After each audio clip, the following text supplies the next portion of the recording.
Hello, hello. Happy New Year to everybody.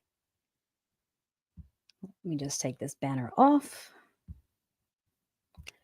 Welcome to another edition, number 34 of our monthly Empowered Live Chats with me, Magna Gopal.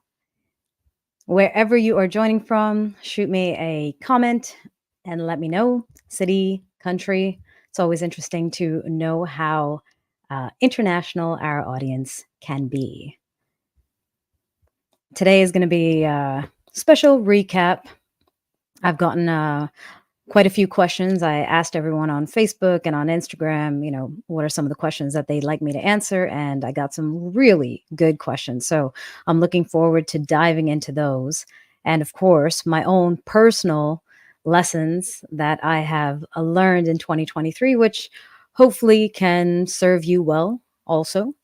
The purposes, or yeah, the purpose of this live chat is to basically share those lessons that I've gained through my own experiences, whether it's in dance, coaching, public speaking, other leadership opportunities, and share them with you so that hopefully you can take them and feel empowered yourselves. So, again, wherever you're joining from, leave a comment, let me know so I can give you a shout out. And hopefully, if you were one of the people that actually submitted a question, I can answer those as well. And of course, these monthly chats, we have been doing them now. This is our 34th edition. It's been going on every single month so far. Thursdays, it used to be Wednesdays at 12, but now we're on Thursdays at 12. And speaking of which, actually, if you do have a better time suggestion, I would be more than open to hearing it. This seems to be kind of the time that I can personally make it, and it's not so crazy and chaotic outside that there's a bunch of noise or commotion with traffic, etc. So this is the time that I've picked, but perhaps there is a time that works better for everybody else, and I would be glad to see if I can accommodate that request. Hi, Wade. Magnificently happy New Year to you too. I'm glad that you had your lovely trip in the DR. I wished I could have joined you for that. Would be much better than spending holidays in colder climates, that's for sure. New Jersey has not been as cold as past years, but definitely colder than I like personally. I'm much more of a tropical climate type of weather person. Also, if you are joining, and you haven't subscribed yet, please hit subscribe, especially if you're on the YouTube channel. That is where the live chat replays reside after they are over. And that's also where I check comments. So if you ever have a comment, if you're watching this replay and you have a comment on any of the things that we discuss, you can leave a comment there and I'll be sure to get back to you as soon as I can. Or if you have a question, I can always include it into a future live chat, depending on the topic.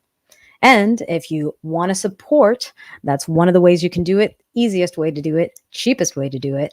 But if you feel extra generous, you can always click on the link in the bottom in the description, Ko-fi. That is a way to buy a virtual coffee as supporting the channel and these efforts. And of course, I'll be mentioning it again, feedback form.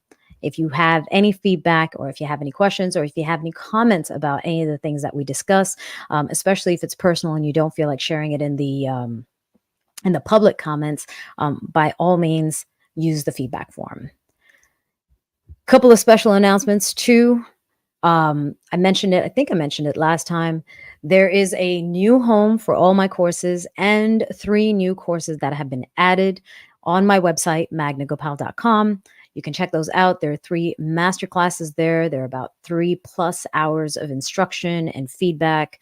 They were live classes focusing on fundamentals, pivots, turns, and spins, as well as footwork and creativity. So if you're looking to level up your dancing and really truly understand the fundamentals in a way that I am certain has not been explained before, this is where you want to go and check it out. Also, the Master Your Multiples program is going to be reopening soon, so keep your eye out for that. That is a spins program to help you with solo access spins, all the way from singles to multiple spins. So that comes with coaching, biweekly calls with me, where I'll get a chance to review your feedback forms and your videos and provide you with personalized feedback throughout the program. So you're never getting left behind, and you're always getting tips that apply directly to you, in addition to obviously the instruction that's in the program.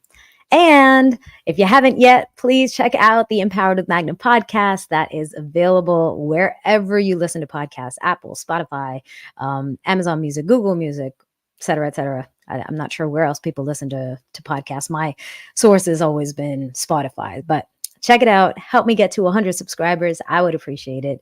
There are lots of smaller tidbits. We do our live chats, which tend to be about an hour in length at least.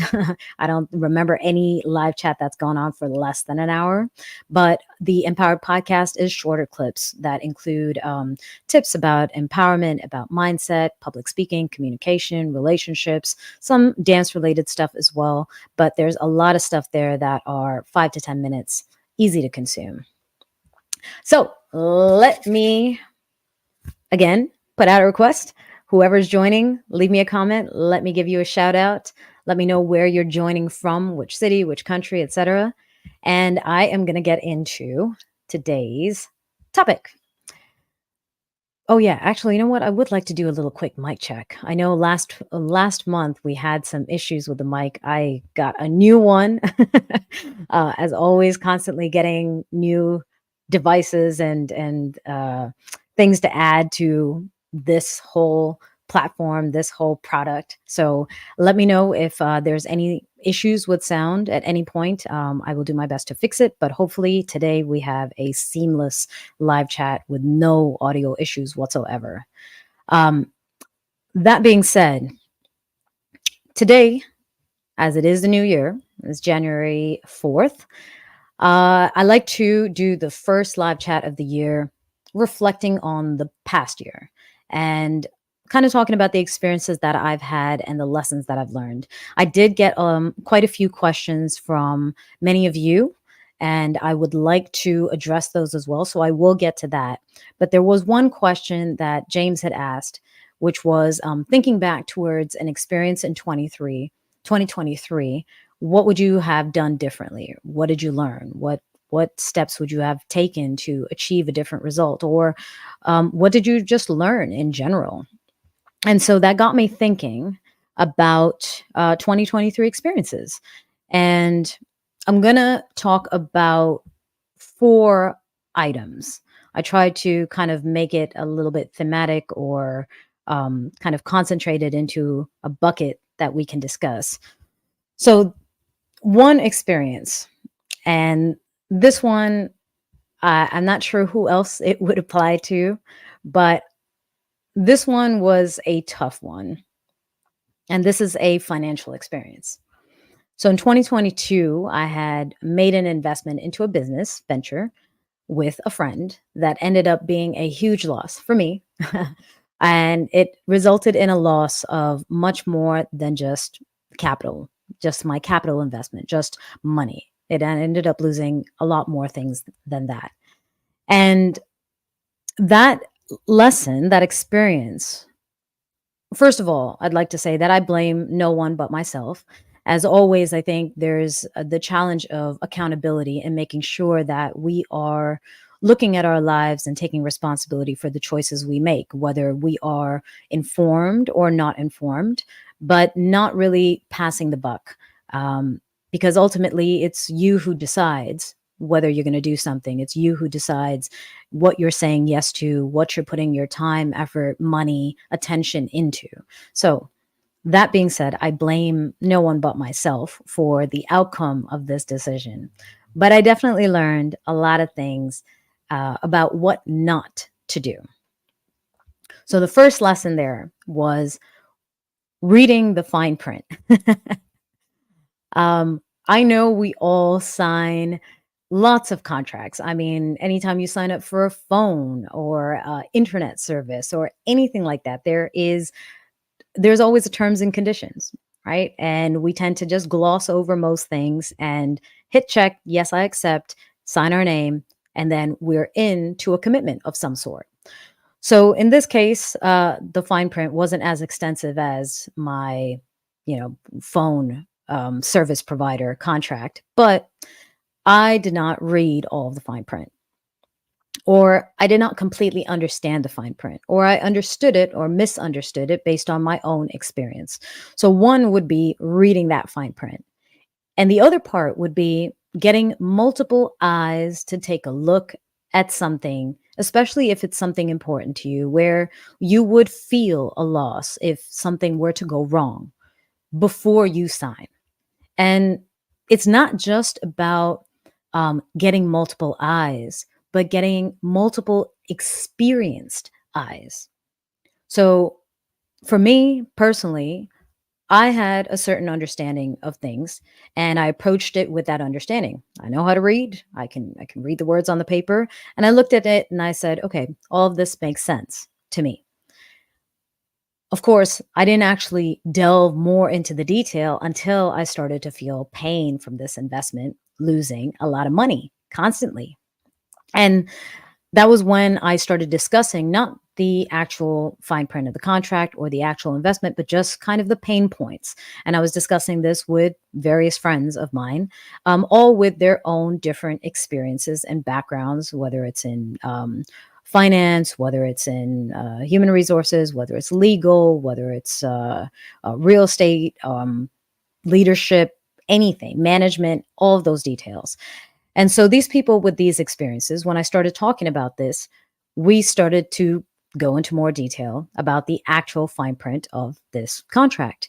And in discussing all of this with them, this is where I realized how many things I had overlooked or misunderstood. Huge red flags right from the beginning that I did not take the time to address before I signed.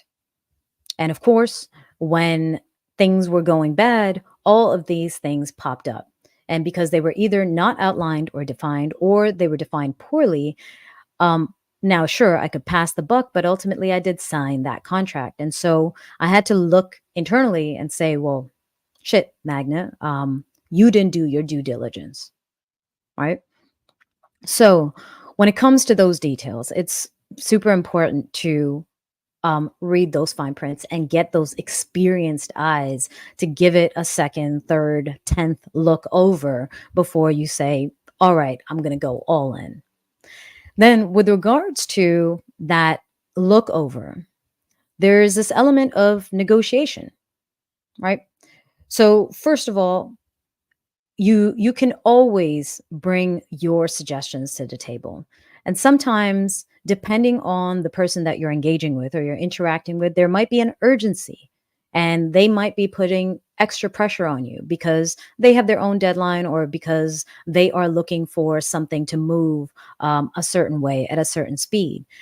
Despite that, to not get pressured by those details, but instead taking the time to say, well, I see this item, I don't agree, or I don't think this is equitable. How about X, or how about Y? And when you propose something, you get a chance to see how flexible your partner is, or the company that you're investing in, and to possibly get better terms. A lot of times we jump into those things because they just sound like this the best opportunity ever. We don't do our due diligence in our research, or we don't get those extra eyes. And maybe as we're reading something, we're looking at it and saying, well, this doesn't seem fair, or this doesn't seem right, or this really isn't manageable for me. And instead of addressing those issues in a way that opens the dialogue, we might shut it down, either by saying, this is not fair, I'm not in, or shutting it down for yourself and not trying to negotiate. So negotiation is another really key factor there, like to make sure you bring up your issues at the beginning before signing and see if there's a way to get a better deal.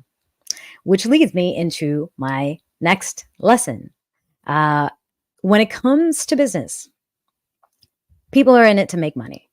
And that goes for anyone and everyone, whether you are dealing with a company of where you just know the brand or whether you're dealing with friends.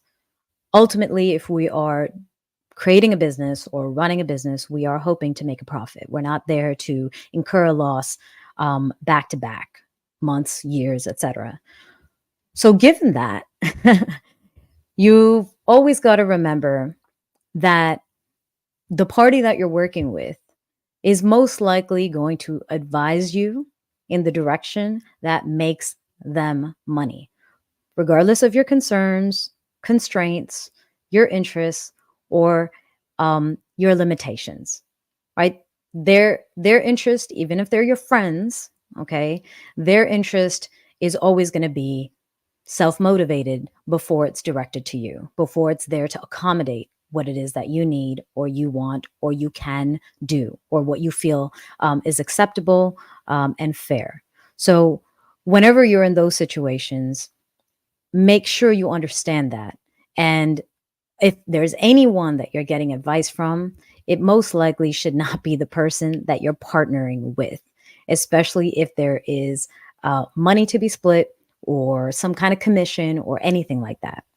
And you can't expect them to do the due diligence in your interests. You're always going to have to look out for yourself in those situations. And I know it sounds very cutthroat, especially if you're talking about getting into agreements with friends. But it's important to remember that because, well, coming into that business idea, that venture, or expanding or extending that business idea because we want to make money. And we're most likely going to say, okay, well, how can I get that? And who can I get to invest in this? Or who can I get to partner up? And we're not necessarily, not with bad intentions, sharing all of the details and all of the information that might impact that person's decision in a way that would get them to say no. So, keeping that in mind, don't to always make sure you're doing that due diligence. And then my final lesson with that experience is, you know, be wary of getting into business with friends because you could end up losing money if that's the case, if you're investing a lot, time, depending on how much you're doing the setup work, and possibly worst thing to lose is the actual friendship. Because out of all of those things, money you could recover, time you cannot, and friendships are usually hard to repair when they're broken because it requires both parties or whoever's involved to step up in a way that takes some accountability, um, that shows respect to each other, and shows an interest, a genuine interest in the other person. And that might not always happen. And so, if you are getting into some kind of arrangement like that, just know that there's that possibility of losing a lot more than just money, if that's the case. I could even take this back to dance experiences with events, right? Events with organizers and artists. Many artists that work events are know the organizers, right? Sometimes you have organizers and artists that don't know each other, but just know of each other. But there are a lot of people that we work with and we develop friendships. I mean, the dance community is a very friendly community, and it's very connected. Often the organizers are dancers too, and so you end up dancing with them and eating with them and talking to them and developing a friendship. And I remember many occasions in my past where there was an event that was being organized by a friend, and I was participating either as an artist or in some other supportive way. And when it came to the finances aspect of it, if it was a matter of, oh, we just didn't make enough money and we can't pay people, it was rarely ever directed to the friends. Sorry, it was rarely ever directed to the people that were not their friends, that were just a business engagement. Those strictly business engagements tended to be the ones that got taken care of first. It was the friends that were asked to accommodate, to say, hey, look, we're friends. Like maybe you can cut some slack, or maybe you can do this for less, or maybe you can wait another year for payment, or whatever the case is. So again, The friendships can often result in great working relationships and can also sour the friendships as a result of business dealings or requests that you wouldn't extend to someone who wasn't your friend because you don't have that rapport.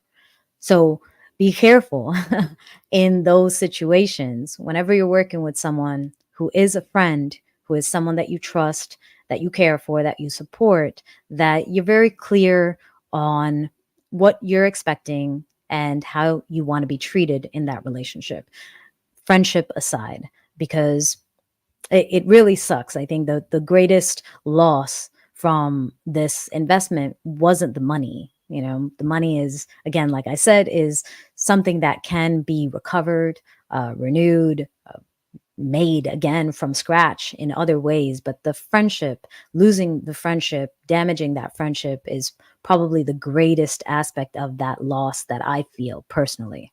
And so if you're out there, I don't know, I mean, if you're here right now or watching the replay, if you've ever had any situation like that, let me know in the chat. Like, how do you feel about um, that working relationship with friends or sometimes even family? You know, do you feel like those relationships are relationships where there is a lot of mutual respect and integrity and fairness, or do you find that that closer connection is what often leads to taking each other for granted and kind of pushing the boundaries of what you can ask and what you expect? Curious. And I'm going to take a sip of water in the meantime while you guys send in your answers.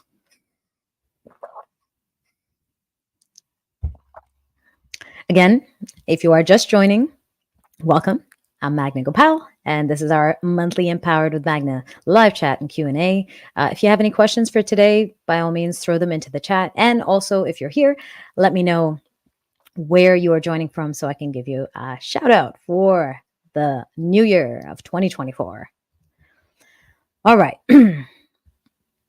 Second point related to this experiences. Again, James, great question about thinking back and what would you have done differently? What would you have learned? This next one is about mental health and taking care of ourselves. Benati Fabrizio from Cluj. I think if I remember correctly, you did the videos. You were doing the official videos for the Transylvania Salsa Fest.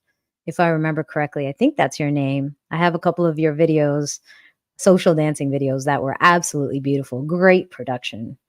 If you guys are in Romania, look them up. I think that's you. If not, sorry. Yes, he did. Okay, fantastic. um, all right. So the next topic, next reflection I had is about mental health and taking care of ourselves. So first, there are two other live chats that I did kind of on this topic. One is live chat number 17, which was asking for too much or asking the wrong person. And the other one was live chat number 21, which was asking for help and helping others. So if you have a chance, please go check that out. I'll see if I remember to include it somewhere here. And I don't remember where it pops up, right or left, as a card. Yeah, YouTube card. So you guys can go check it out.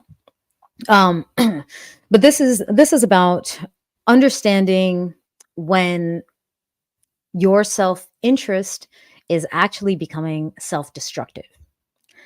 And I got this more from talking with other people. It's partially applicable to myself as well, but I really got to understand this talking with an older friend of mine. And he was, being older, like I'm 40, I'm in my 40s and he's in his 60s. So, he's got a lot of older friends too. And many of these people, unfortunately, were in really dire situations in terms of their health. And so I think he had over the course of 6 months experienced the loss of 3 or 4 people really close to him, and, you know, considering his age, I mean, he had these friendships and these relationships for decades, you know, over 20, 30 years. So, obviously, the bond was really strong, really deep, and so the loss and being there by their side, seeing them struggle and in bad health was also very traumatic and a lot to deal with. And um what his response, I mean, we stayed in communication pretty regularly, maybe because I would just reach out no matter what. And I'm one of those people who would reach out via email and then via text or a phone call, not really thinking that the first lack of response was a desire for disconnection. But he was slowly detaching from the world around him, from the community around him, from the people around him, and he wasn't responding. And so we are all kind of a part of a bigger network, and other people who knew that I'm close to him would reach out to me and say, "Hey, you know, what's happening with so and so? I sent him a text and he hasn't responded, or I tried calling and he hasn't been getting back to me." And when I spoke to him, he was like, "I just need to focus on myself. I have a lot that I'm dealing with, and you know, there are more things. There are things that are more important than getting back to these people, you know, or attending to whatever I said I was going to do, because this is really deep, and this is where all my attention needs to go right now." And I at first was very understanding of that, you know, because when we're going through something that's difficult, we do tend to internalize, right? We do tend to focus on ourselves and say, you know, what's really important here? What's the priority here? And then put all of our attention in that direction, and sometimes disconnect from many other buckets of our lives. And as we continued talking, and as I saw this pattern of behavior where it was just constantly disconnecting and almost pushing people away, he was saying that he was acting in his own self-interest. This is in my own self-interest to focus on these things and prioritize these things and push everything else away, because he didn't have bandwidth per se. But in reality, what we both through conversation came to understanding was that this interest in himself, or self-interest, actions and behaviors were actually self-destructive, because what he needed was support. What he needed was the ability to talk and communicate what he was feeling. Yes, he was spending all this time with these friends who were dying off, but what he was feeling about that situation, their health, and then ultimately their loss, was not something he could discuss with them. I mean, that's not how you typically engage with someone who's in a bad situation, right? You don't sit there and say, "Oh man, I feel bad and I'm suffering because you're suffering," because that's redirecting the attention to yourself. You just want to be there for that person. But likewise, the people that are in your life that can be there for you, you're pushing away. So, what he considered to be self interest was, in fact, quite self destructive, because what he needed was support, was to be able to vent, was to be able to be heard, was a shoulder to cry on, was some advice or a different perspective on life that is a role that can only be filled truly by something outside of yourself, someone outside of yourself. You can't be there truly to vent to yourself, you know, or to brainstorm ideas. You can, I mean, sure, you can write, right? Journaling is a great way to do that, but it's much different when you're interacting with somebody else.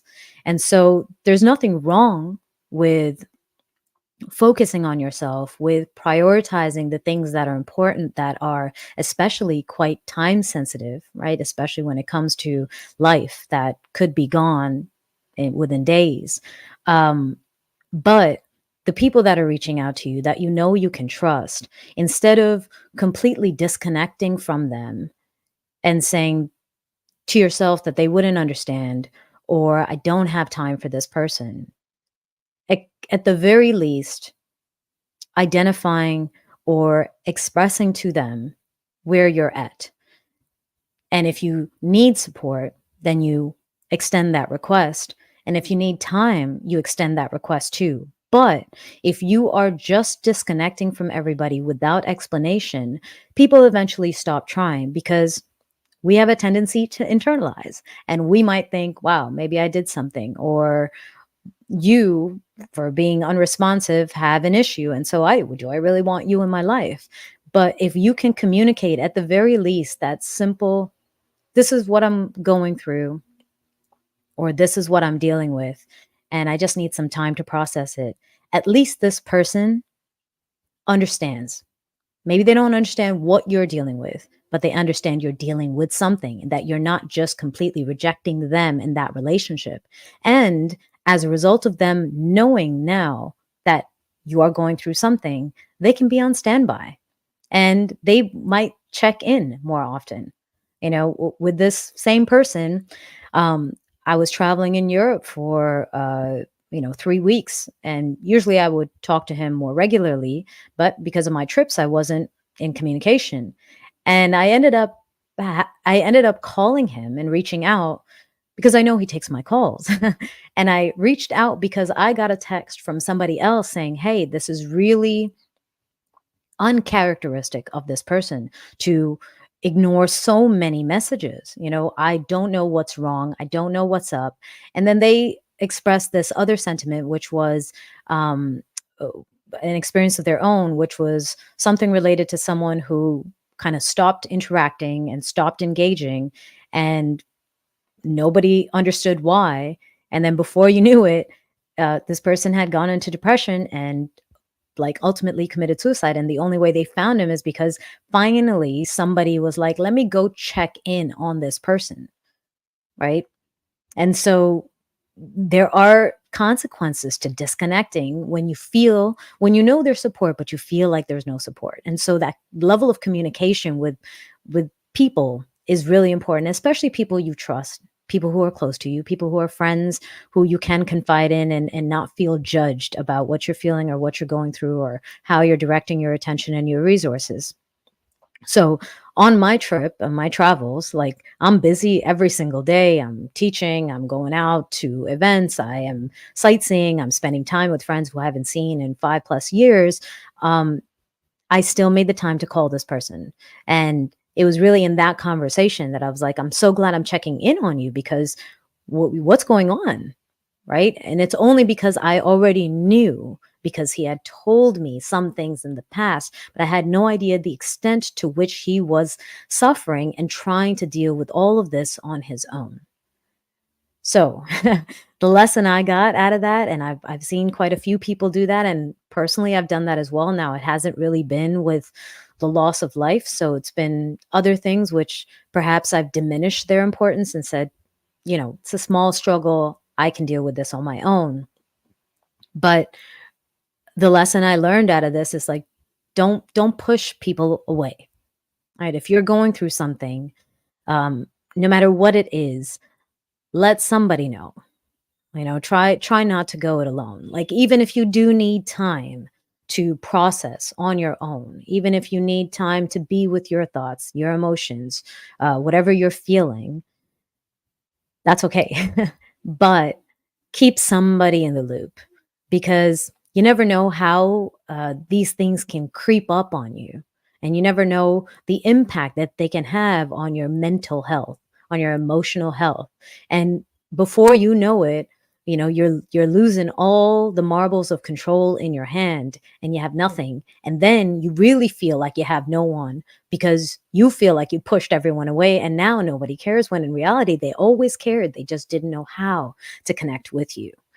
So going into 2024, and me getting older and my friends who are also somewhat older than me, who are, especially if you're struggling with like loss, human loss, or even pets, right? Or anything like that. Like Take the time to let somebody know this is what you're dealing with. You don't have to talk about it in that moment, but at least somebody knows to check in on you.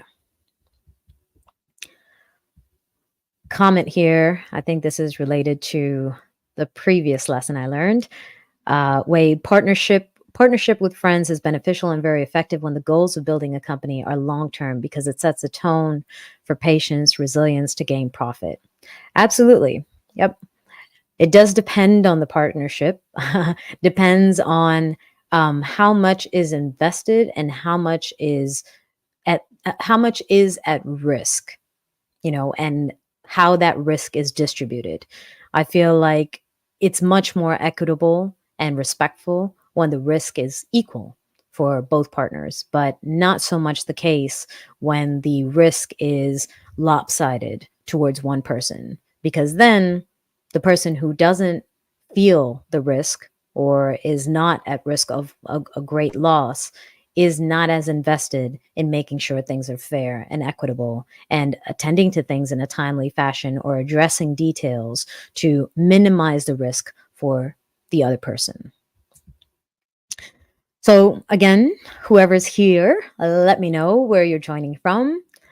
And so I can give you a shout out. And if you have any questions or if you have any experiences similar to this, I'm curious on this very last lesson that I mentioned about mental health. Like, if you've had to go through something that's really difficult, personal, how do you approach it? Do you share share that you're going through something with someone close to you, or do you internalize completely and push everybody else away and then just reconnect with them when you're on the up and up? Or do you take that time to communicate throughout? Or do you take the time to at least communicate once so that people can kind of be on standby to support you as you need? Take another sip of my water and then get into the next one. Also, glad no one is complaining about the audio, which is excellent. All right. So the next one is seeking external validation versus internal growth.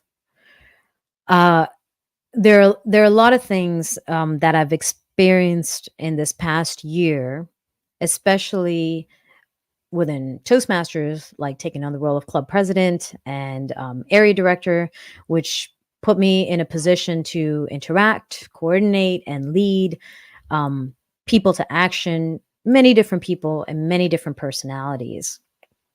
And I realized that a lot of us are more apt to do something when there are witnesses, when there's true accountability, where there might be a sense of validation or recognition.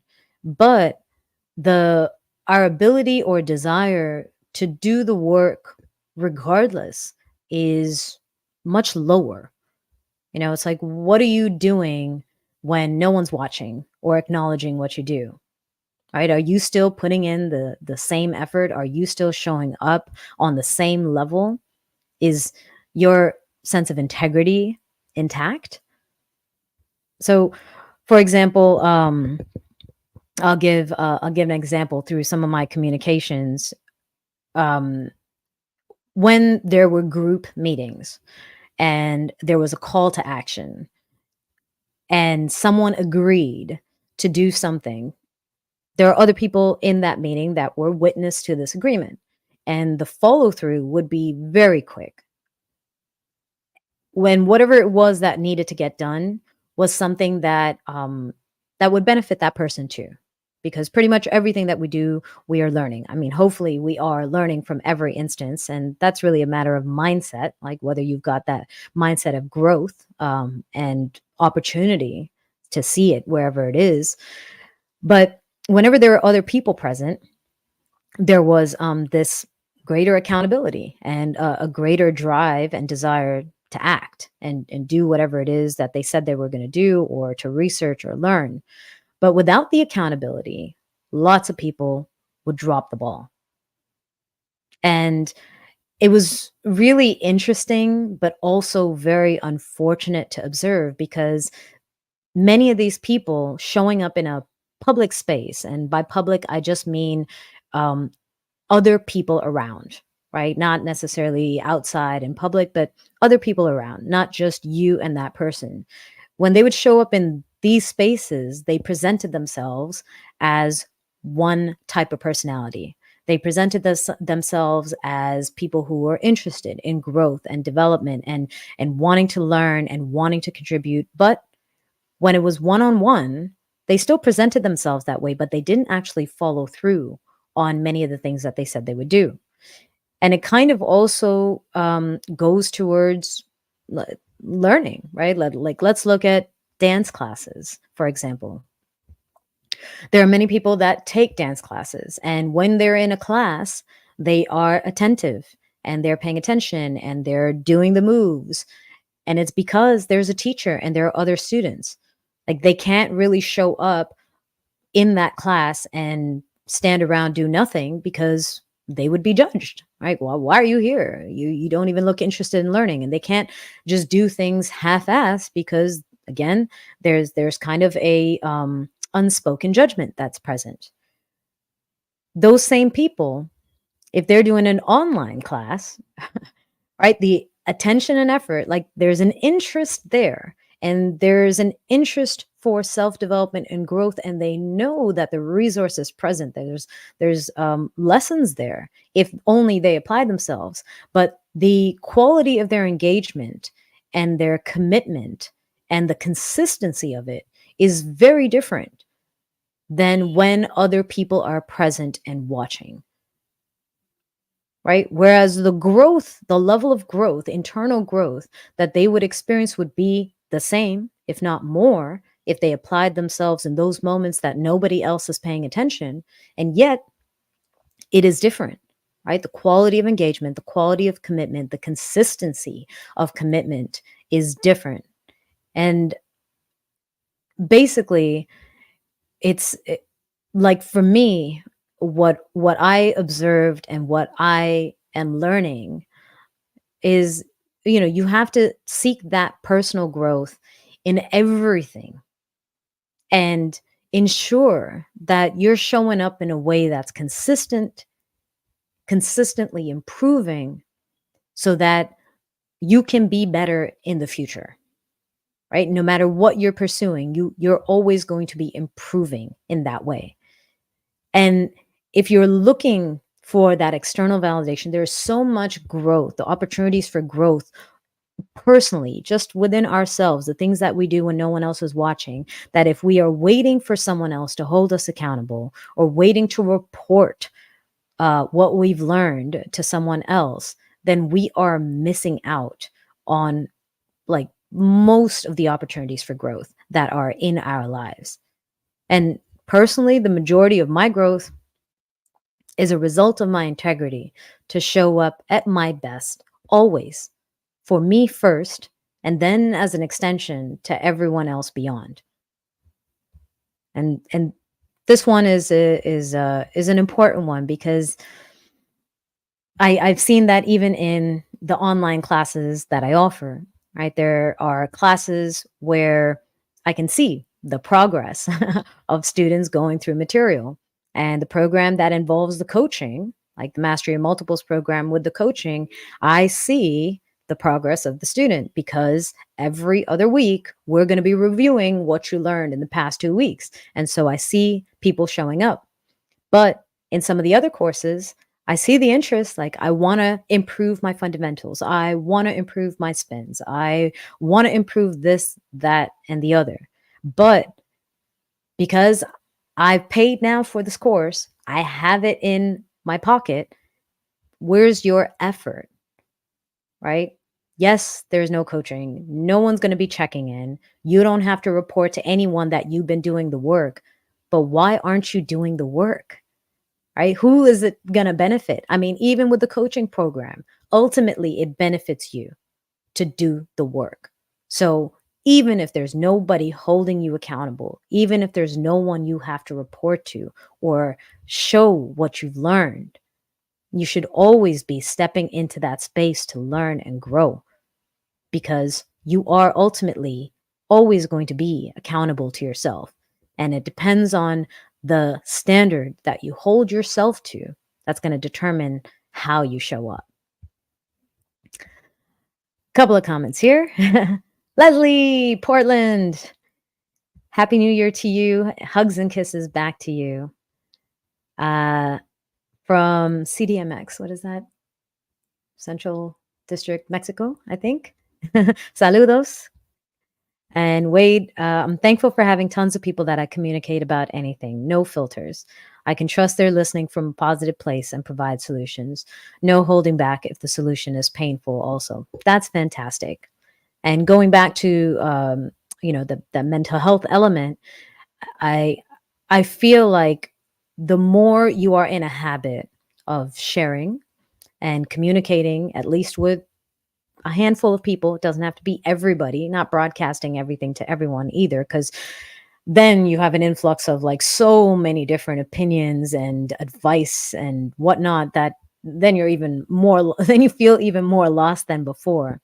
But when you get into that habit of sharing and communicating, when you feel like you've got a network that supports you, you continue the habit, and you actually present yourself in a way that makes you more accessible to other people as well.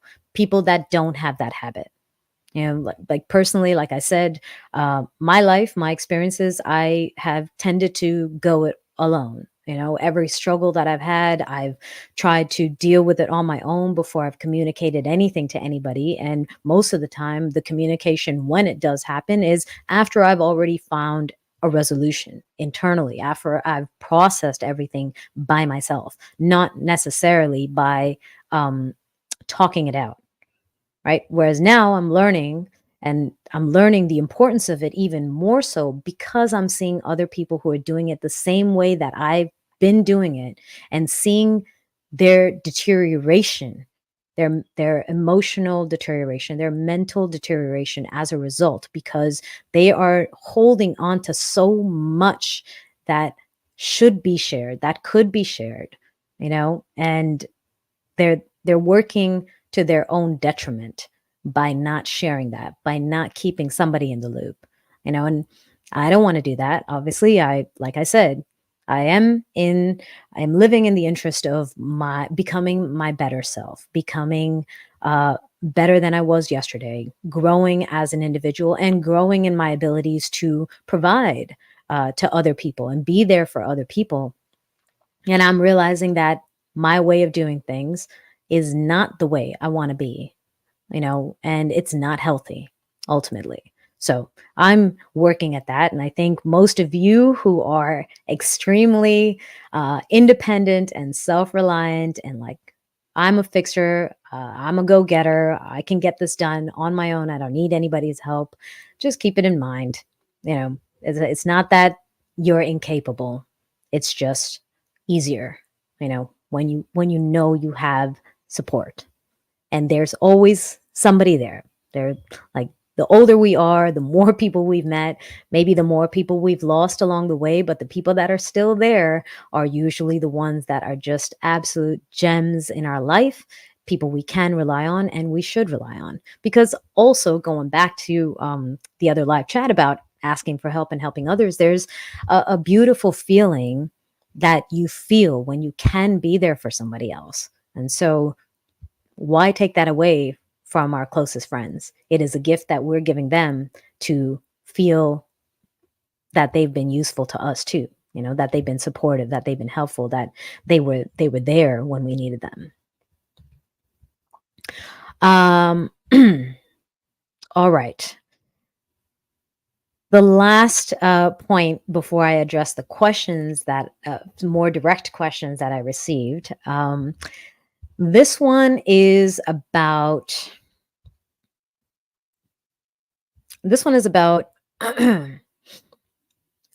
the the balance that we want to seek, or the balance that we need to. I'm going to have another sip. I realized in the past live chats, I would just talk, talk, talk, talk, talk without hydrating at all. And at the end of it, my voice was so scratchy and raspy. I'm like, why? Why can't I not speak anymore? And it's because I was speaking for 90 minutes without taking any breaks whatsoever. So, learning again, self care. All right. So, healthy relationships, healthy relationships, teams, networks, communities, healthy ones require a balance. They require a balance in the expression of need and the expression of appreciation and being served and serving. So, kind of going back to the mental health and the comment that I just made, there's a give and take, and both need to be present from both parties involved. So, let's just, limit it to two people, right?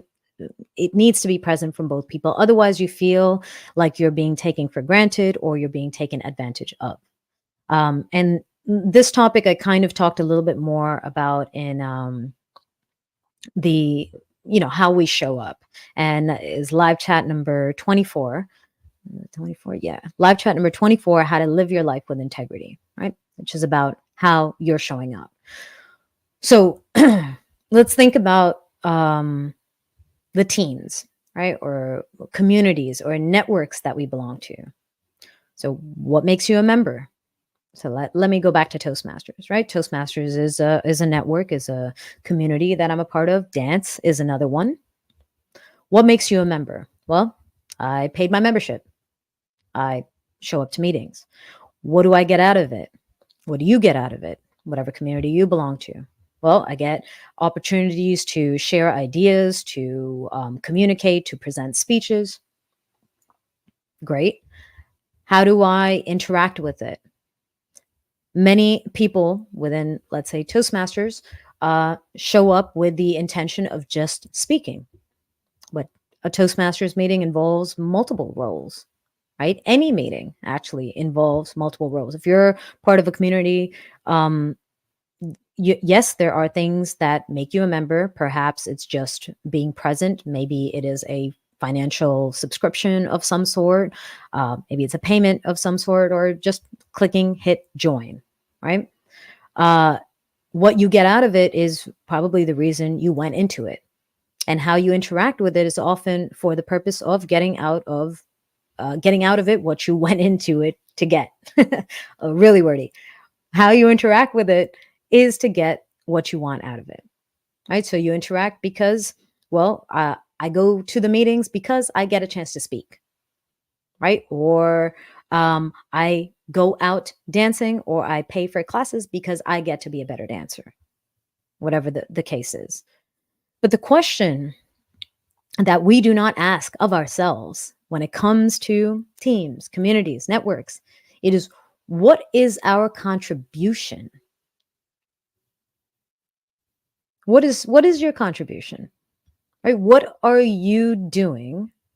What are we doing to support, to build, to sustain and grow that community, to make it more effective, to make it more rich in what it provides to the other members, right? Like we become members of communities or networks or teams, sometimes willingly, or maybe we have a job and we're just put into a situation where we're now part of a team. But when we join, especially willingly, it's because we see an abundance of resources that will benefit us personally, right?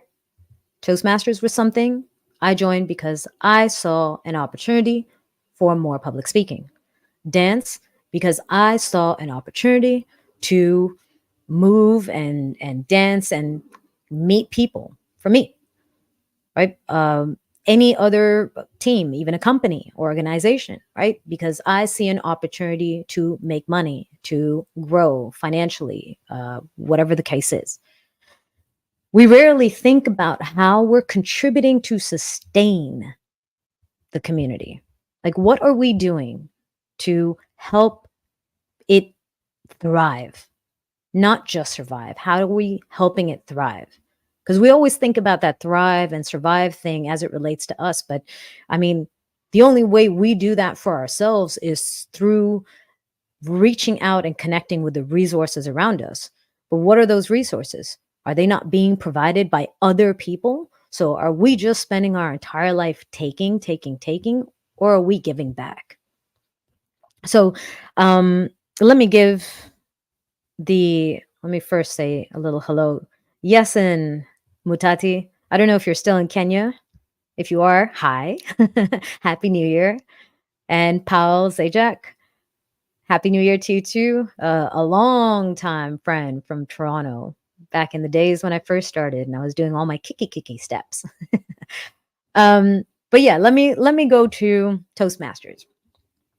So as I mentioned, I'm president of my club. I'm also area director running 5 clubs with possibly an addition of a new club. So I have constant meetings with the clubs that I'm managing and constant meetings with the correspondents and meetings with the leadership above me, right? So Toastmasters has a kind of hierarchical leadership. You've got members, the clubs, areas, divisions, districts, regions, et cetera, et cetera. And as a person now, because before I was just a member, and as a member, I again was quite selfish, I can say, in my interactions with my club.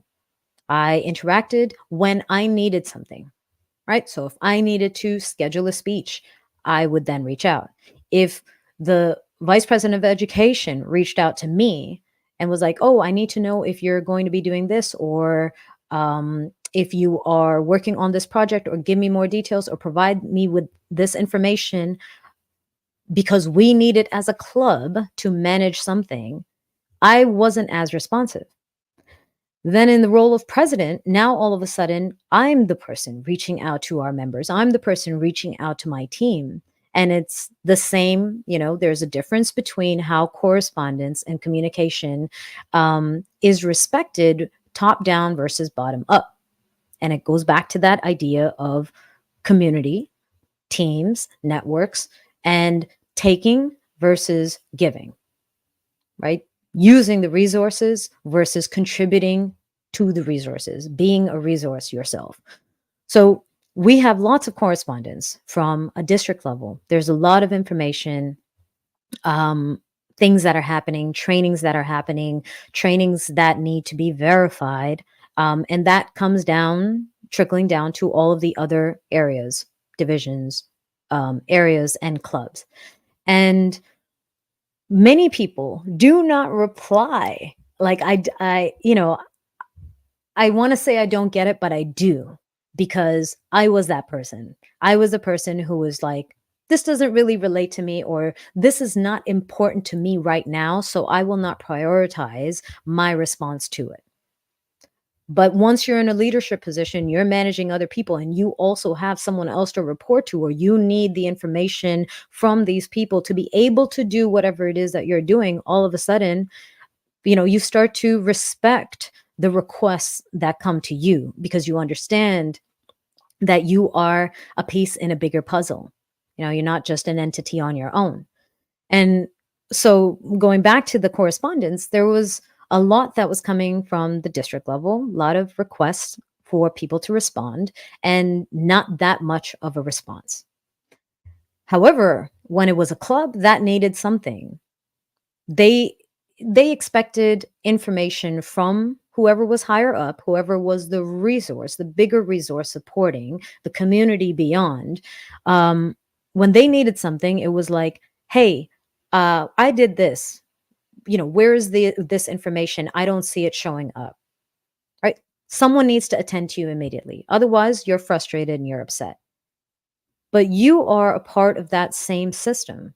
You're a part of that community. You're a part of that organization. How do you not feel the same sense of responsibility to someone else in replying in a timely fashion that you expect from someone else? Right? Like, I don't for many of you who are in management positions, especially, I'm curious, right? If you're in a management position, um, or you're in a position where you are being managed, like how do you feel about the correspondence that takes place, and what is the timeliness of the correspondence between you and your team? You know, do you respond as quickly, even if it's not something that's immediately relevant to you, by accepting and respecting that this request, because it is a request to you, it must be important to that person, and accepting and respecting the importance of the request to someone else and showing up in a way, right? So going back to that integrity, right? How do we show up with integrity? That is the live chat number 24 that you guys can check out on the channel on YouTube. But that's one example, right? So our contribution, like let's going back to Toastmasters, right? This organization is international.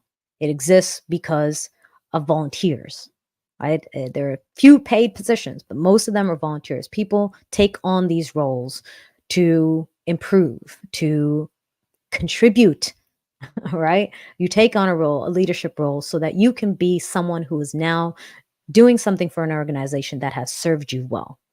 But how do we show up in those situations? Like, how are we contributing beyond ourselves?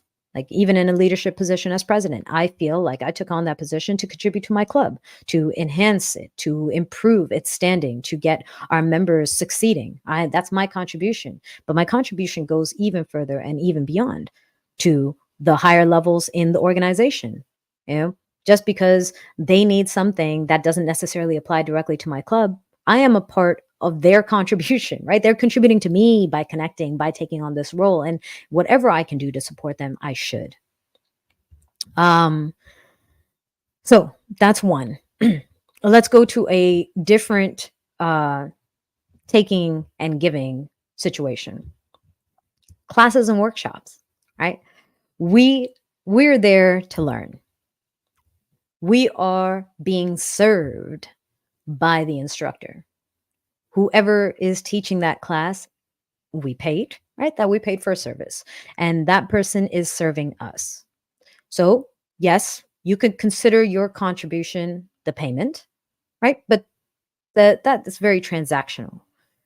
What I don't often see, and I try my best if I'm ever in a class or workshop or a Zoom meeting, training, anything, I always make sure to thank whoever took the time to prepare and present.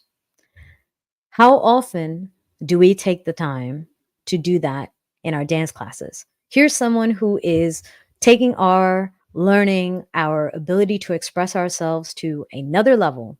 Here's someone we appreciate and obviously we respect because we are showing up in their learning, teaching environment. But how often do we take the time to say thank you, right? It doesn't take much, but it means a lot, because those small moments, those two words, can really build and lift somebody because you feel like you did something, you provided value, right? It's not about just the numbers that are present. You could think that, oh, wow, look, I packed a room and then everybody left and was like, it wasn't that great, I, but I just didn't want to leave. Right. But if that many people were able to say thank you, and no, you don't have to do it in person. Maybe there's no time. Could be a message on social media. I mean, we're all connected. We know everyone's got a profile today, right? Because if you think about it, the amount of people who have no issue with asking a question, right? Requesting more information or asking about something else, don't hesitate to jump in and request. So again, it is your resource. I want something. I'm going to go and ask for it. But you, as a resource who get replenished through gratitude and appreciation, I will not provide into that. I'm not going to give more into that, but I will take when I need it, right? Something as simple as a thank you. You know, it's not much, but it means so much. And I'll give one more example of social media, right? We all consume tons of social media. I mean, whoever is here right now, uh, watching this live or watching the replay, this is social media, right? And you're here. And when we're scrolling, right? Sure, sometimes we're just on this doom scroll and we're just like, what's next? We don't even see who's posting, or we really need a solution. We're just trying to find that solution. But how often do we interact with the people that do provide us with something of value, right? Something truly entertaining that we really enjoyed, that brought a smile to our day and just made our day, or something that was informative or educational that changed our mindset, or that provided us with exactly what we needed to solve the problem that we're confronting. How often do we interact with that content beyond consumption, right? I mean, do we subscribe? Do we comment? Do we hit like? Do we share? Do we do any of these things that would actually contribute to that creator relationship? And like I said, maybe you're in the doom scroll and there's so many people you don't even know what you're looking at or who's posting. But sometimes you're really looking for something, or sometimes you're coming back to the same channel or the same profile to get more information. How are you interacting with that person? Right? It's again back to kind of like that teacher relationship, except in that workshop situation, you have a human individual in person or in a actual two-way meeting that you can say thank you to. Here you have a one-way flow of information, but it's not one way, is it? Because that person who's creating would appreciate knowing whether they're doing something good, whether they have provided value, and how much effort does that take to hit subscribe, to leave a comment, or to like, or if you're feeling extra generous, to send a message and describe exactly what you appreciated, right? So that's that element of like contributing to the community, because it does require a two-way street. Whether you're in a team, an organization, or whether this is your community, like the dance community, wherever it extends, even on social media, right? There's got to be a feeling of not just consuming everything, but also contributing in a way that supports the person providing, right? Providing something, especially in those situations where it's either free or included. So within a team there, or within an organization, there's probably lots of training sessions and lots of workshops. You're not paying extra for that. By you being an employee of that organization, you have access to these things, right? So you're not paying extra and you're getting that. How are you contributing to an improvement of it, or to empowering that person to do more and to do better? Dance. Yes, you paid for a class. Do you express your gratitude? Do you know how much a word, like two words like thank you, can mean to somebody else? What do they mean to you? Right? If you do something that is part of your job responsibility, you're not expecting the gratitude, but when someone says thank you to you, how do you feel?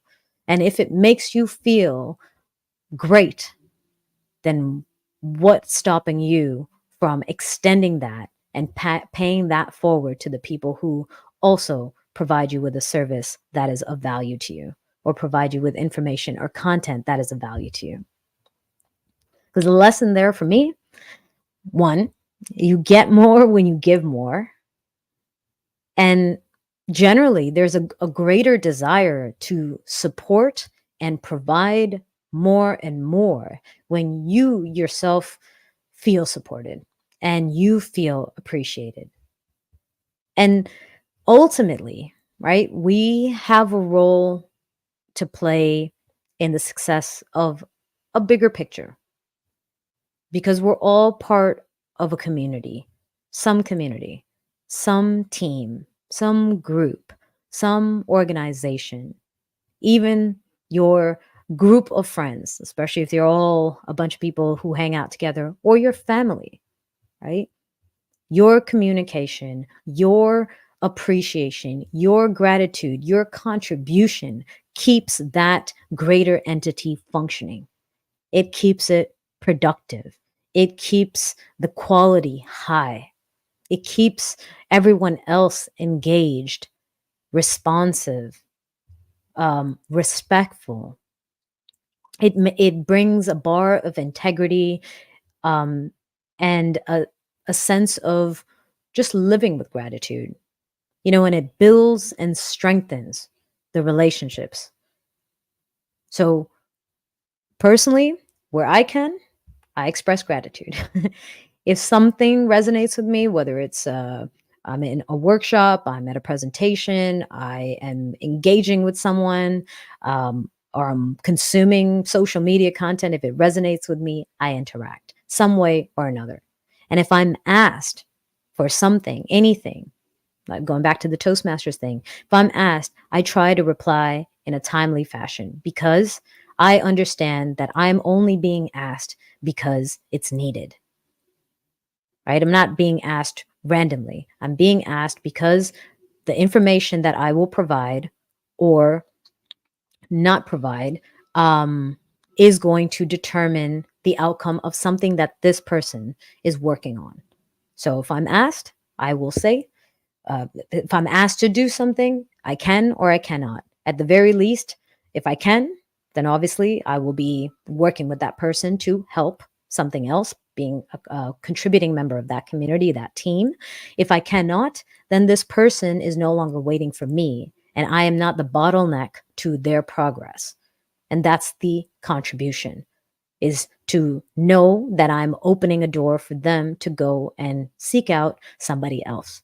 But by waiting on me, who is not replying because, well, I don't see the urgency because it doesn't pertain directly to me, I am actually ruining that relationship. I am impeding the growth of this person and the progress that they're trying to make. And I am impacting the relationship within that team, within that community.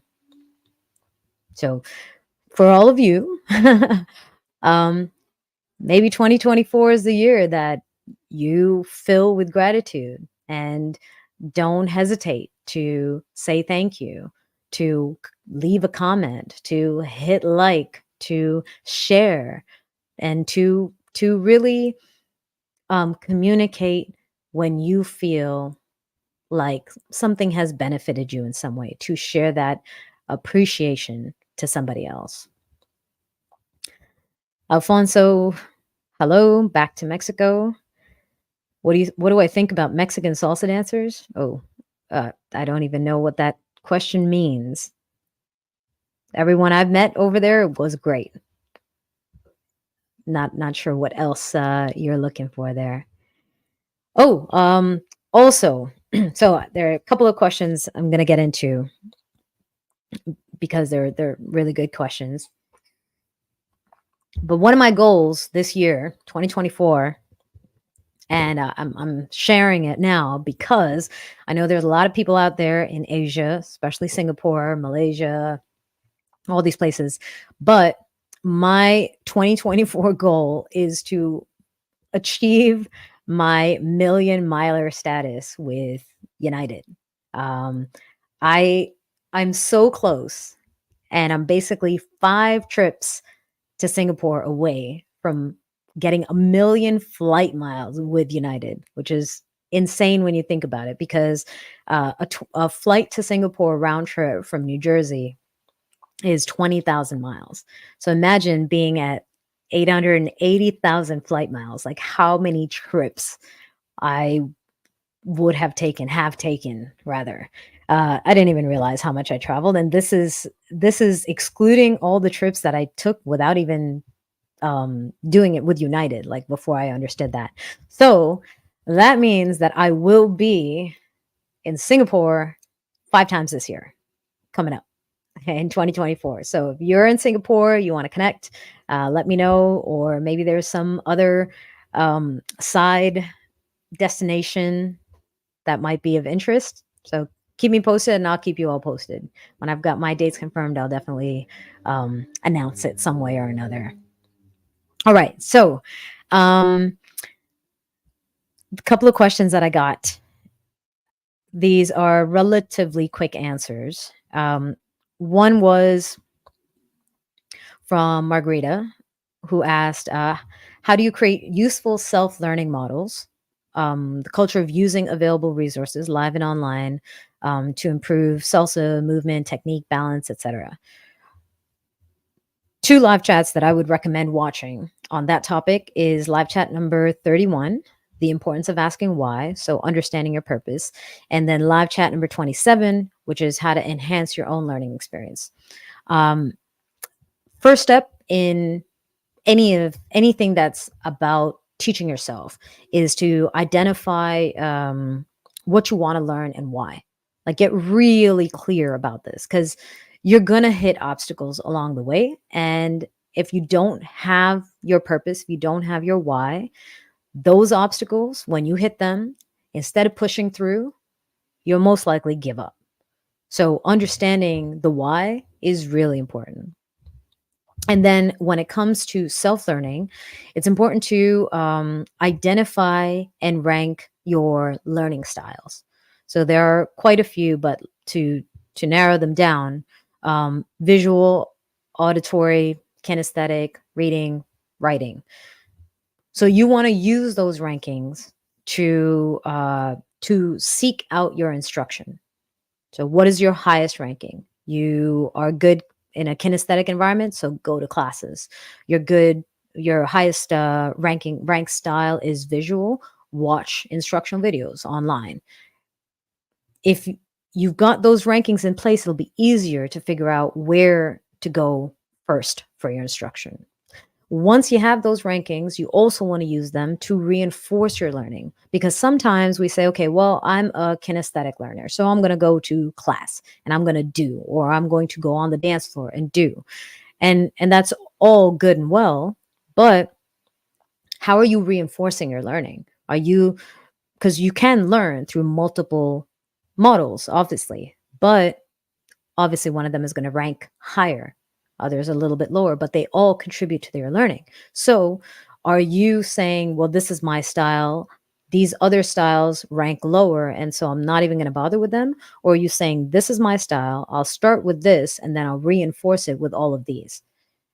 So for example, if you're kinesthetic, you want to be in a classroom or you want to be on the dance floor, once you're done, go back and write it down, take some notes, right? Or if you are a visual learner, go and then practice it with somebody else, or see if you can speak it out. Can you communicate what you're doing in words? And ultimately, throughout the self-learning, like, always stay humble.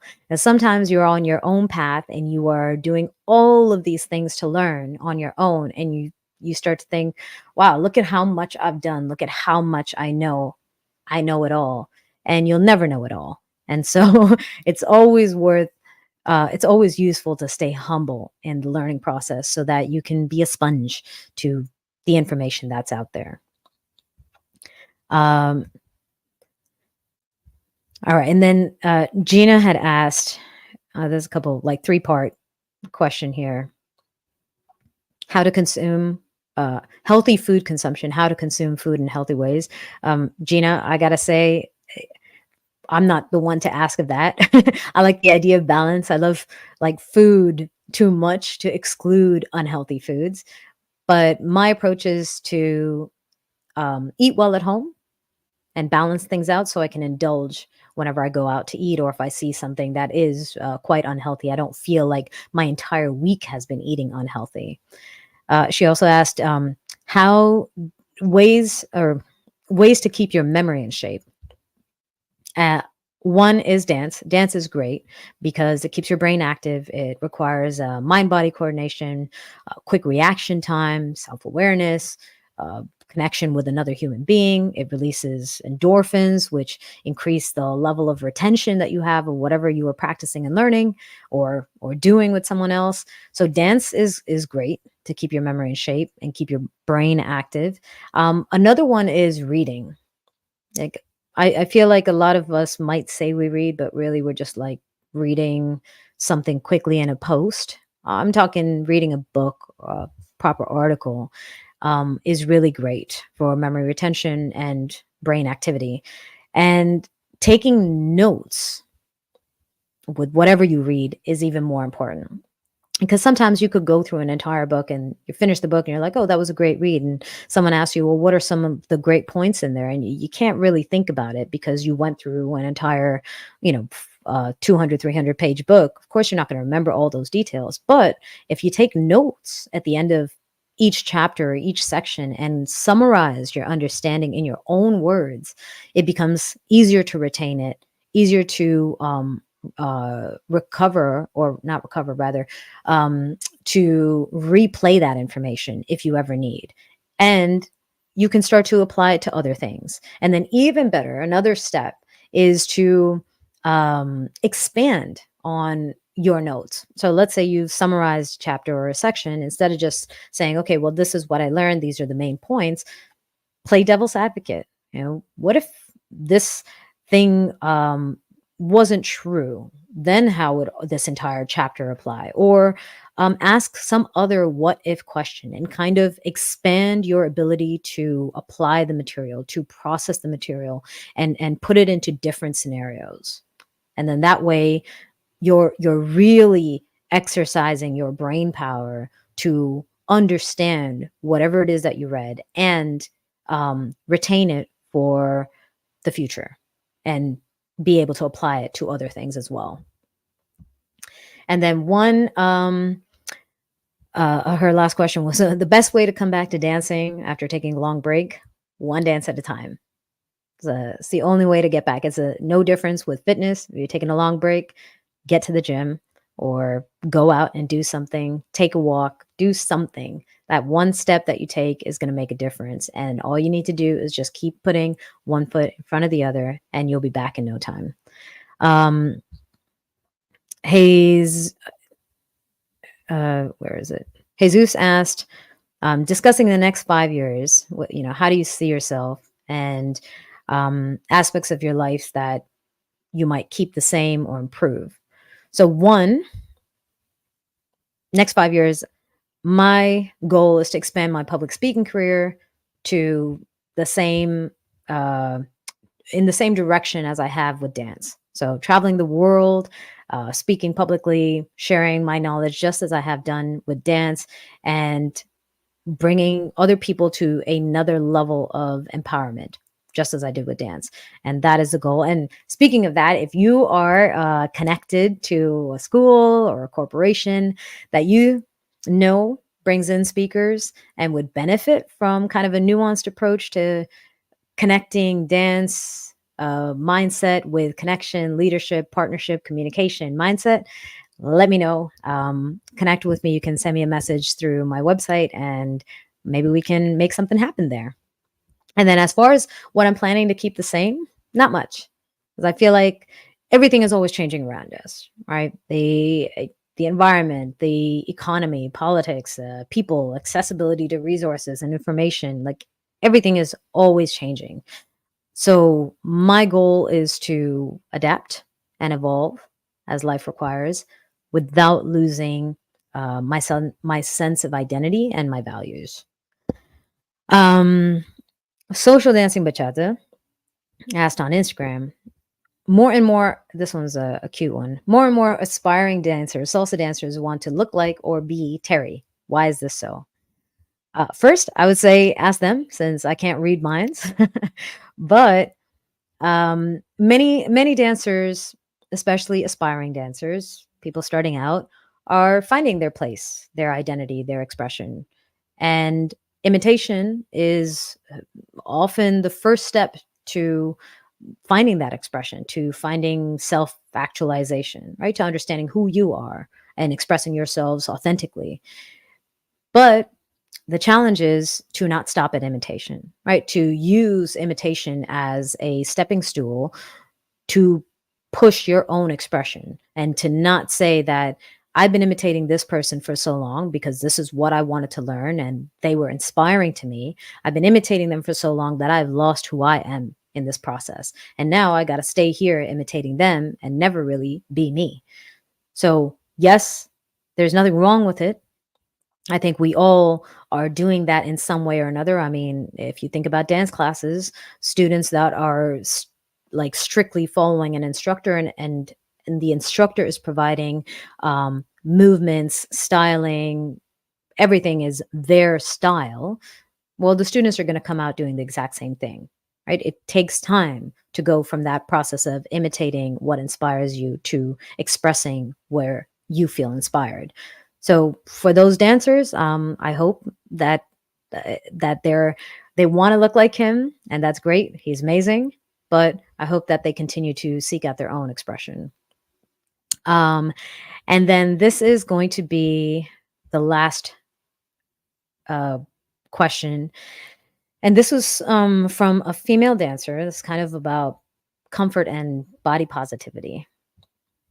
And her question was that she's feeling pressured to dance and dress sexy and provocative, even when it doesn't make sense, or it isn't comfortable, or it's not appropriate for her style of dancing. And she's felt this on the dance floor, seeing other people, heard it from friends, and gotten this expression in, I guess, her dance team. So, one reference I have for you is live chat number 21. Is it worth trying to fit in? Really good conversation about like, what do we do to fit into a community while retaining our sense of self respect and our individuality. Ultimately, it's about feeling comfortable in your own skin, like knowing why you dance and what you want to accomplish with your dances. My purpose with dance is to have fun. It's to connect with my partner on a creative level, to challenge myself with my movement, my expression, creativity, musicality, all of that stuff. So, given that this is my purpose, I'm not going to do things that distract from it. So, I'm not going to wear a mini skirt that rides up when I dance, or one of those tube tops that keeps falling all the time, because one, it's going to prevent me from moving the way I want to, like the challenging movements that I want to do, the exploring I want to do in the dance. I can't take as big of a step because the skirt's going to rise up. I can't do something crazy with the arms because what if the top falls down? And so I'll be spending more time and attention adjusting my clothing or being nervous about it instead of expressing myself. So going back to, what is my purpose? I want to express myself. I want to have fun. I want to challenge myself. I want to move in ways and explore the way my body can move. So I'm not going to wear something that could distract from my ability to do those things. I'm also to me, my dancing is about the creative aspect of it, the musicality aspect of it, the ways I'm connecting with my partner, right? The fluidity of the movements. So I'm also personally not going to wear something that diverts attention from my movement to my body. Now, and I want to kind of distinguish that. So I'm not going to wear something where you're not focusing on the movement on my body as much as you're focusing on body parts, right? Because personally, I find it hard to focus on anyone's moves if their outfit is distracting. It could be really loud, right? Like let's say someone came out and wearing a Halloween, right? Let's say they're wearing some big banana costume. It's hard to see what they're doing in their dancing if the outfit is loud, or alternatively, if it's extremely revealing. And that's on the social dance floor and the stage. I've watched performances, like two scenarios there. One, um I've watched performances where the outfit's really risque and really revealing, and I spend more time concerned for the dancer that there's going to be something that's going to go wrong. A high kick and something pops out, or some move and the dip and something pops out. Like, I get nervous about that. So I'm not even able to focus on the dance, the creativity, the choreography. And then on another level, I've sat in the audience and heard male dancers, artists, regular dancers, and heard commentary later as well, that where they're just talking about a woman's body, right? And what she was wearing for an entire show, or even on the dance floor. And yeah, it's attention, right? Like, people were tuned in, but they weren't tuned in to what that person was really trying to create and to express. They were tuned in to parts, not the skill, not the athleticism, not the musicality, not the creativity of their choreography, none of those things. They were focused on something entirely different. And at the end of the show, what was remembered was not the intention of the performer.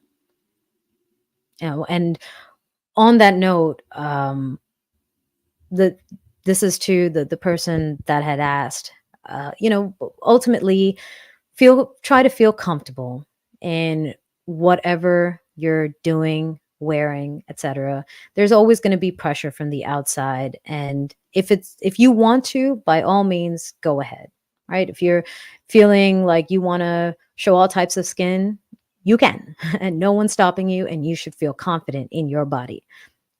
But keep in mind, people tend to want more of what they see and like.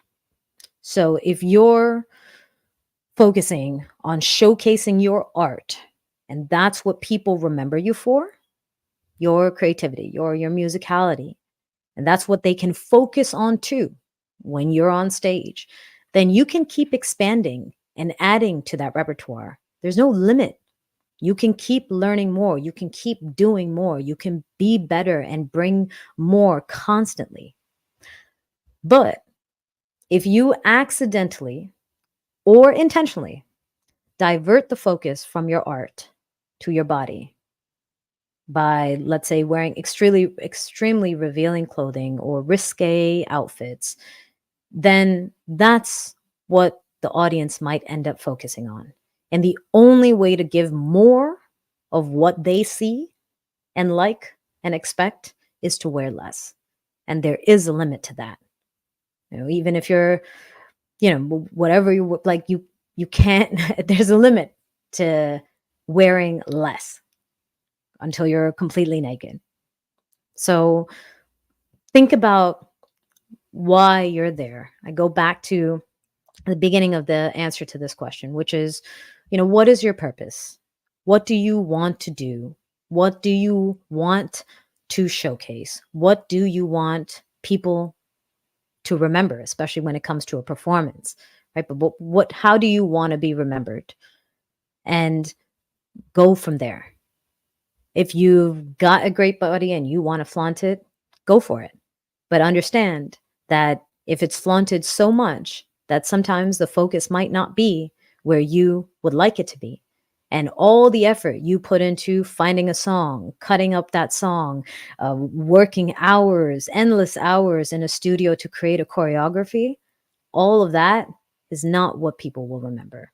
So just keep that in mind, and always go for comfort. This is your expression, and your level of comfort should come first. And so if you're feeling that pressure from a dance team or something else, communicate it. If you don't feel like wearing something because you don't feel comfortable, communicate it. And there are always ways to accommodate. I mean, we can go to like weddings, right? Bridesmaids who might not like a certain style or a cut of the dress. So sometimes the bride might say, okay, well, you know what? How about you find something that you like that's in this color with this fabric. Find a fit or find a line, neckline that works for you, or length that works for you, so that you can feel comfortable. So you can always find your comfort in your personal expression in whatever you're doing. Just be mindful of why you're doing whatever it is that you're doing, and understand what could divert attention to something else that you don't want people to focus on, and that you might find difficult to maintain in the long run. So, a couple comments. Wait, I'm often the one having good memory skills, and reminding people of the good things they have done and reminding them when they've forgotten is one way to amplify their importance. That is beautiful. So that goes back to our supporting each other, and contributing to the relationship in some way that's powerful and meaningful. And that is one great way. So you have good memory skills and you bring that to play. And taking notes after each chapter would be something I'll add to my reading, since I'm a slow reader. Yeah, taking notes is fantastic. So if you are interested in, expanding your thought process, your ability to really retain information and apply it to other areas aside from whatever you're reading or learning, that whatever environment you're learning it in, that is one way to do it, is to take notes. I think we know this from school. All right. We always had to take notes after every chapter, and most often do a report. But go back to school, right? Like high school. With every book that we read, if we were doing in English class, if we had a book assignment, we'd be reading the book in class, and then we would be talking about it, that chapter that was assigned reading. We would be talking about that chapters. So we would have to summarize and understand it. And then most often we get an assignment that said, now, what do you think that, Macbeth was thinking about this? Or was he feigning madness? I still remember that question. And now all of a sudden you have to put critical thinking and creative thinking into the process and say, how did I understand this material? And how could I answer this question? And I remember going back to like law classes in school, where we would have a case that was in the news, and our teacher would say, okay, we're going to split up the class and we're going to do a mock trial. And in that mock trial, maybe you felt like you could, based on the evidence that was there, that person in your mind was guilty. Well, you're on the other side defending them, right? So now how do you take that information, and how can you find loopholes in that information to benefit your client? So similarly, when you're reading, it's great to ask questions, to say, I mean, let me even take that to dance. My entire expression in dance, and my career in dance, and the doors that I've opened for myself and for other females, especially, and followers in the dance, is because I kept asking why. Right? Here's what I understood about the dance. This is the lead and follow. This is what the lead does. This is how the follower responds. And this is the order of things as they should be. My question was, I'd go home and say, well, why can't I do something here? Why can't I insert this here? Okay, well, now I'm going to test it. Right? So this is a different way, but still kind of in that process of like learning and expanding, and applying the knowledge that I know and reframing it in different ways to see if it works. So if you're reading, you want to have those same questions going through your mind, so the information truly becomes yours. Right? Natalie, Happy New Year. I can't remember if you're in Greece still, but if you are, Happy New Year to you in Greece. And with that, again, thank you for being here today. Happy New Year. If you have any feedback on today's live chat, please shoot me a message, magnagopal.com/feedback. If you want to support the channel, we talked about that contribution element. One of the easiest ways you can support and contribute and show your gratitude is subscribe, hit like, leave a comment whenever you see something. I do my best to create content that is of value to you. I've learned these lessons internally, but I don't want to hoard this information. I want to share it. And I know that it benefits us. If I had heard this lesson or heard this information, I would feel really thankful and grateful to know this. And so if you are listening today, or if you tune into the Empowered with Magna podcast, the audio podcast, or a reel or anything and it resonates with you, take your time to leave a comment, and wherever I can, I do my best to respond to everybody. And those little things like, thank you, this meant a lot, or here's a more detailed comment of how I heard this, interpreted it, and this is how it applies to my life. All of those things mean so much to me. And if you feel extra generous, there is a link in the description, Ko-fi. You can buy me a virtual coffee and keep supporting the channel in even bigger ways. And with that, I will see you all in about a month. And keep an eye out. The Master Your Multiple Spins program with coaching is going to be opening up soon. I'll be sending out an email. If you have, if you're not on the mailing list yet, the wait list, check out my website, and there is a link there for you to add your name there. And I will definitely send you an email before I make it public, because the registration for that program is limited. It does take a lot of time out of my day to review, process everyone's questions and everything, and then arrange calls. So I do not take a ton of students for that program with everything else I've got on my plate. So email, get on the wait list. I'll send you an email first, and then open it up to the public. But keep an eye out for that. And that is all I've got for all of you today. So whether you are here live or watching the replay, thank you. As always, I appreciate your support. I appreciate your time and your attention. I do not want to waste it. And that's why I come prepared. It's very rarely that these live chats are like, so what should we talk about now? Now, I don't want to do that. I don't want to spend time watching somebody who I admire or I'm learning from and kind of waste my time that way. So I do my best to prepare the topics, and I try my best to use your questions whenever you have issues. If you send me a question, I take note of that and say, okay, well, how can I incorporate this into a live chat? Can I expand on this? So all of this is for you, is for all of you. So the more you contribute, right, in this interaction here by filling out the feedback form, asking your questions, commenting, expanding on what you are seeing how it relates to your life. Are there any questions or discrepancies? Sharing that with me. That's how I can then give you more, right? More we give, the more we get. And that's really how it works. It's a two-way street always. And not just with me, but with everybody else you're interacting with. Think about your teams, think about your relationships, think about your network, your family, your community, your organization, whatever it is.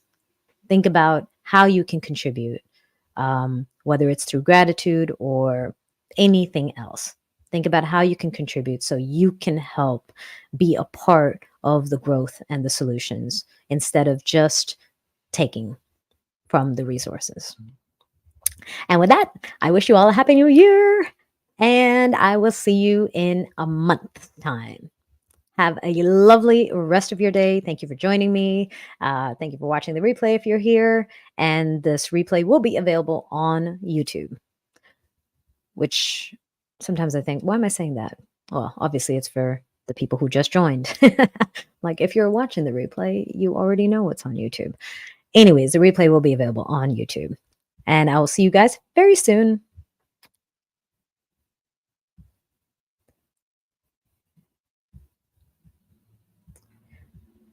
As always, the challenge of getting out of the room.